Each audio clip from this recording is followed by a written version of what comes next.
Dala natin ang kanilang coordinator si Eliazar Engero para sabihin ilang taon na ba itong Glee Club ninyo? Anong ibig sabihin pag coordinator ka, anong ginagawa mo? Ikaw nagpapakain sa kanila, nagpapastol sa kanila, nagbibigay ng transportation.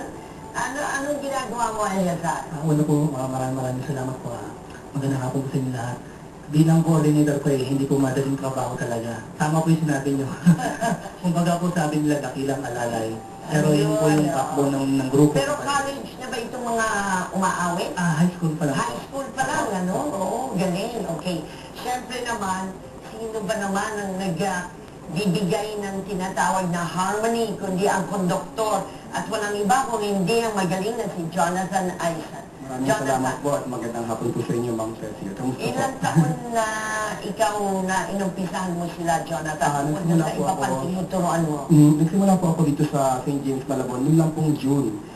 Prepare ko po sila para sa katatapos lamang na Voices in Harmony na isa rin po ito sa mga competitions na sinuportahan ng NCCA.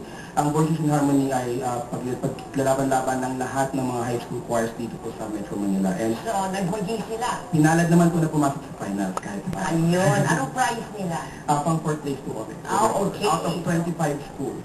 Out of 25 Yes. schools, fourth place. So, congratulations. Maraming salamat po. At salamat rin sa inyong mga awiting pamasko. Baka naman. Hindi ba? Okay.